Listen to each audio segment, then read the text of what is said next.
Hey guys, what's going on? And welcome back to another episode in my Football Manager series. This is episode number 53, and today we are returning with a special in-depth look at the save, where today you'll see the things you normally wouldn't see in a regular FM episode, as you take a look behind the scenes at what's going on at the Cardiff City Stadium, plus what's going on around the world as well. Lots of good stuff to show you, and loads of things to get through, so let's just get straight down to it.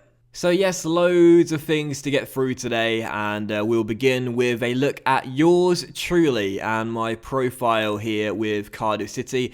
Right now, as you can see, I am 31 years old in-game. It's sad to think that that'll be me in real life in just a few years' time. And also you can see my coaching stats and my mental stats here as well. You'll see at the top right, I've got a Continental B license as my coaching qualifications, and I've just began studying for a Continental A license. I literally did that about 5 minutes ago, so there you go. That'll take about a year to complete, and once I've got that, I'll be one step away from Continental Pro, which is the best coaching qualification you can have. My reputation is now 3.5 stars as well, so lovely stuff. You can see my career stats are down the bottom right as well. We've played 277 games in the save and won 123 of them, so our win percentage has shot up to 44%. That's slowly increasing year after year, and also, of course, we've had two major honours won in the series so far. That's the Carabao Cup back-to-back, which we won last season and this season as well. And as for the player stats as well, you can see during the save, the players sold and the players bought. We've signed 44 players, sold 31, and the highest fee we spent was this season, signing Carl Zalenia for a club record fee of 25 million, and of course the highest fee received was for Harry Maguire, selling him to Spurs for 25 million as well. And as for my contract, you can see right now I'm on 60 grand a week. It's got 2 years left on it, so I probably won't sign a new one until about 12 to 18 months time. And yeah, that's my coaching qualifications, that's my career stats, that's my contract, and that's me at 31 years old. Jesus, I can't believe I'm over a quarter of a century old now. 26. It doesn't sound that old until you think about it that way. Like in less than 4 years, I'll be turning 30. That's really, really, really depressing, isn't it? Anyway, moving on before I have a midlife crisis, or a quarter-life crisis, if you will. We're going to take a look at the Backroom staff here with Cardiff City as well. And you can take a look at our coaching team, our recruitment team, and our medical team as well. Right now, as you can see, we've got the best coaching staff in the division all across the board. And as I often say, this is one of the aspects of the game that you simply cannot afford to neglect. It's really important that you improve your coaching staff right from the get-go. Because the better coaches you've got, the better player development you'll get. Simple as that. So right now, as you can see, best coaching team across the division. And as I mentioned before, I've always found through my years playing FM, the best way to set your coaching team up is to look for specialists in certain areas and make them focus on that one area in training. So you can see the goalkeeping stats here for our two goalkeeping coaches, Andy Key and James Lehman. Even though Lehman's not considered a goalkeeping coach, he does do the goalkeeping. Then we've got two attacking coaches in Claudio Bellucci. We've got Dennis Burkamp as well. Defensive coaches in Kevin O'Connor, Richard Naylor. Then fitness coaches, coaches that are good at the mental side of the game, coaches that are good at the technical side of the game, coaches that are good at the technique side of the game, the man management, and the youth development as well. Sometimes it can be handy to have coaches that can sort of do different roles, but I have always found, in my opinion, that the best way to set your coaching team up is to have specialists in certain areas and make them focus on that one area in training as well. So that's our coaching team, and I just love our coaching team, man. James Lehman, Dennis Burkamp, my right-hand man, Henrik Larsson, who, by the way, signed a new contract during the season and is going to be with us for another 4 years. I love Henrik, man, my right-hand man. And yeah, there you go. That's our coaching team, and I love it. Full of ex-pros, and that's exactly what I want to see. It's one of the funnest parts about Football Manager, when you sign former professional players and you have them as your backroom staff. It just feels really cool. As for our recruitment team, you can see right here, we've not got the best scouting team in the division. I mentioned this before. One of the reasons why our scouts aren't the best is because we can't offer potential new scouts as much money as other clubs. We can ask Vincent Tan to increase the scout wage, which I'll probably do during the summer, so we can get a better scouting team. But as for our medical team right now, we've got the best physiotherapy team in the division with 5 physios here, and we're second in sports science. Hopefully that'll improve during the summer and get to the top spot. And as for our under 23s coaches, you can see who we've got here, and our under 18s coach as well. All round Cardiff City, from ground level up, from under 18s to the pro team. This is a really good coaching setup, and I like what we've got right now. Now we're going to move upstairs and head to the boardroom where we can take a look what's going on with the top brass here at the club. Of course, Vincent Tan is still the owner of Cardiff City and he's happy to stay at the club as well. Hopefully he's not going to change the shirt colours ever again. And right next to you, the job security is stable at 54%. The board is satisfied with my management of the team. However, it did take a bit of a hit during this season because of the fact we did fail and underachieve massively in both the Premier League and the FA Cup as well. So right now in the competitions, the confidence is very low, 44%, and the board are concerned about our competition because, again, don't forget, whilst our Champions League run was absolutely miraculous, reaching the final and losing to Milan on penalties, and of course we retained the Carabao Cup as well, in the FA Cup we fell way short of expectations, getting knocked out in the 4th round by Arsenal when we were supposed to reach the 6th round, and of course in the Premier League we're supposed to qualify for the Europa League and finish in the European spot. We finished in 8th, 5 points behind Spurs in 6th place, and yeah, that was a really, really bad season for us in the Premier League, although it is worth pointing out, 65 points ordinarily would be pretty decent for us, but that just shows the quality in the Premier League right now of the big teams. And I said before, the top 6, they are just so hard to break up. They are so hard to break up throughout the course of an RTG, man. It's crazy. But that's the confidence from the board anyway, and yeah, there you go. Now, as for the finances of the club, as you can see, our bank balance has never looked healthier. If only that was the case for me in real life. £99.4 million in our bank right now, just shy of the 100 million mark, which we've never hit, of course, during the save. And this is the most amount of money we've had during the course of the series so far. And as for the new season, after I continued a couple of times after our Champions League final loss to Milan, we did get our initial budget set. And as you can see, Vincent Tan has given us our biggest transfer budget ever heading into season 7, £82.7 million in the transfer budget for season 7, so I cannot wait to get my hands on that cash and start splashing it around in the summer transfer window. So yeah, there's a lot of money to work with in the summer, and our bank balance right now is absolutely fantastic. And for those that do like to dive into the finance section of FM, this right now is where our income is generated by, and also our expenditure as well. And as for the wages, my favourite part of the finances, look at the spike it had from season 5 to season 6, man. It was crazy. But yeah, it's still very high and it's steadily increasing year in, year out. So next up, I want to show you our youngsters here at Cardiff City and our brightest prospects, and there is no one brighter right now than, of course, Piero Rabiota that we signed during the winter. The young Italian has come in, and in such a short space of time, he's developed his game pretty nicely. Obviously, the personality really helps there, perfectionist, and yeah, he's got green arrows pretty much all across the board, which is really nice to see. And I'll give him some minutes next season and see how he gets on for us. And as for our under-18s as well, not too many players here worth showing you, but Mika Murray, a young left back, is actually now considered our best prospect, so we'll keep an eye on that young talent there. And as to the dynamics of the current first team squad as well, I just want to show you this real briefly. You might have missed it in the last episode after our Champions League final loss to Milan, but right now everyone is in the core social group. This is the first time it's ever happened during the save. Obviously, as I mentioned before, it's one of my favourite parts of the game, the dynamic screen. You can have 4 splits and 4 groups maximum. That will be core social, secondary social group A, secondary social group B, and others as well. And as I mentioned before, what you want is everyone in the core social group, like we've got right now, or as many players as possible. As we call it, the WhatsApp group. Right now, there's just one WhatsApp group, and everyone's sending memes to each other, and no one's missing out. So that's the core social group right now, and our social groups here at Cardiff. And also for our hierarchy as well, no change from the past couple of months. We still have 3 team leaders: Jason, the captain, of course, Andre Onana, and Ryan Sessegnon as well, with our highly influential players now being Murphy, Maria, the vice-captain, Camarasa Goncalves, McKennie, Ward-Prowse, Kimpembe, Geordie, Stefano, Alenia, McTominay, Odorizola, Davis, and Fernandez as well. And just before we move away from Cardiff City and look elsewhere, I just want to show you real briefly what's going on with the contracts here at Cardiff City. You can see there are 3 players that are going to leave us in the summer. Those are Vitolo, Riyad Mahrez, and of course the young striker Crooks, who's of course on loan from Spurs right now. But also at the end of next season,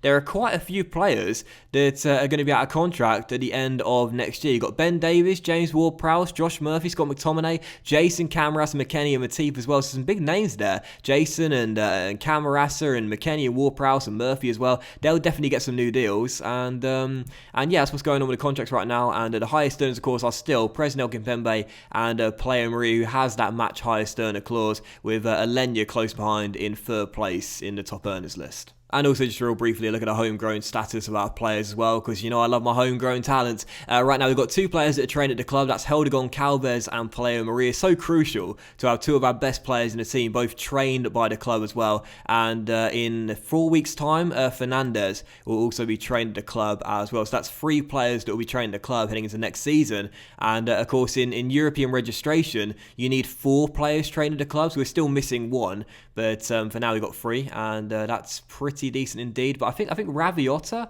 will become trained at the club if we don't loan him out. Is that right? Yeah, so we could have 4 once Raviota gets it in 2 years' time as well. So what we're going to do next is take a look at what's going on around the world right now in different leagues across Europe and elsewhere too.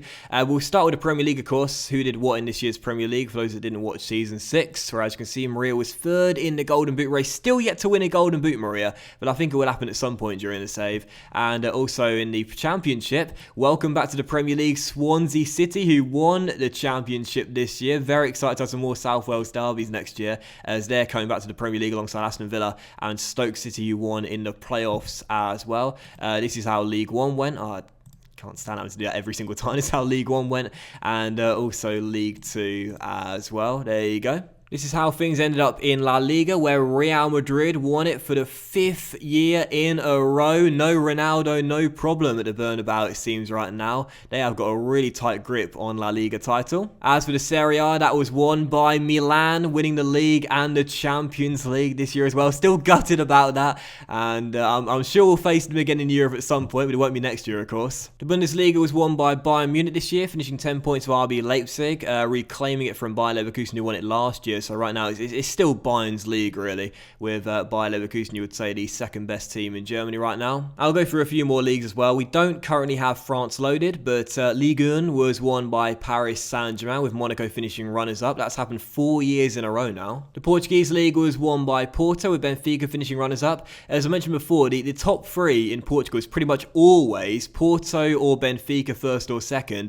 and then Sporting in 3rd or perhaps in 2nd at some point. This very rarely changes throughout the course of an FM save, at least in my saves. I'll do a few more. Russian Premier League this year won by Spartak Moscow. Turkish Super League won by Besiktas 4 times in a row. The Eredivisie won by Ajax, with PSV finishing runners-up this year. The Ukrainian League was won by Dynamo Kiev, with Shakhtar finishing runners-up. Like the Portuguese League, it's pretty much always 1 and 2, these 2 clubs here. The Belgian Pro League won by Anderlecht this season. I'll do 2 more. The Danish Super League was won by FC Copenhagen, and the Scottish Premier League was won by Celtic once again, with Rangers finishing runners up. And you can see the competition reputation here, what league is considered the best in the world. It's still La Liga, and Premier League still in 2nd, but yeah, that's the list right now, and there you go. And we're then with the Champions League, the Europa League, and also the international competitions as well. This year the Champions League was of course won by Milan, beating Cardiff City in the final on penalties.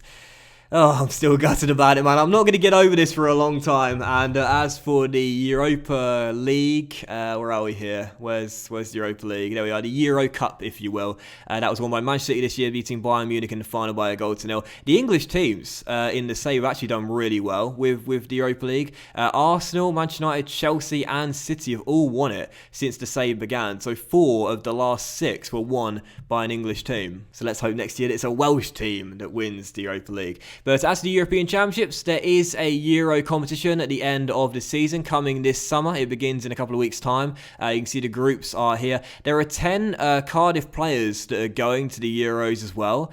But I can't remember which ones they are. I just know for England we've got Holding, and is it Ward-Prowse that's going as well? Oh no, Sessegnon and Holding, and Ward-Prowse missed out. But there's a few other players that are going to represent Cardiff during the Euros as well. But Spain still haven't called up Paleo Maria. Odriozola's going, but Maria still hasn't had a call-up for Spain yet. That's crazy, man. What more has he got to do to get a call-up? And just real briefly, we'll finish with the African Cup of Nations and the Copa America as well.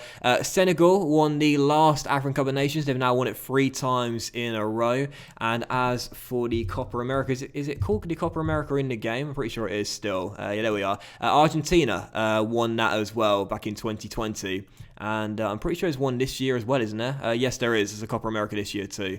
So there you go. So I think the last thing I'll show you to end today's episode off is a look at the best players in the world right now based on their overall valuation, where PSG and Real Madrid right now are the main players, as you can see, particularly PSG. I still can't believe we knocked them out in the Champions League semi-finals, man. Just ridiculous. Mbappe is the the highest value player in the world right now on 525 grand a week. Incredible stats Kylian has. And Dembele, also at PSG, is the second highest value player in the game. Then you got Paulo Dybala, right now representing Real Madrid at 30 years old. Still got some incredible stats though. And Neymar is the fourth highest valued player at the club, player in the world, valued at 86 million pounds at 32 years old. And the best new gen / regen, if you will, is right underneath this guy, Verhage, who we saw play against us in the second leg of the Champions League semi-final, but we kept him quiet. The young Dutch wonder kid looks absolutely incredible,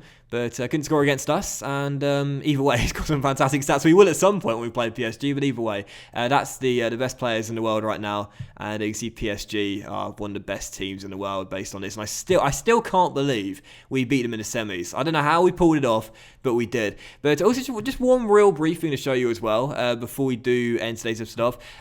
Some of you guys do give me transfer suggestions, and I really, really appreciate that. Obviously, it's very helpful, and I appreciate the suggestions. And obviously, we've got a lot of money in the budget right now. But I think one thing that I do need to point out when people do not necessarily criticize my signings, but wonder why I don't sign big name players, if you will. And one of the reasons is quite simple. If you only play FIFA career mode, then you wouldn't understand this. But in Football Manager, just having money alone isn't enough to bring in like world-class players. Lots of different factors decide on whether a player will want to sign for you or not. So you see right here, we've got in the top here, interested in transfer. I got it on slightly. I thought it was slightly interested. Well, I got slightly interested now. Certain players just won't be interested in playing for us, even if we have the money to sign them. So, for example, we've got £82 million in the budget right now.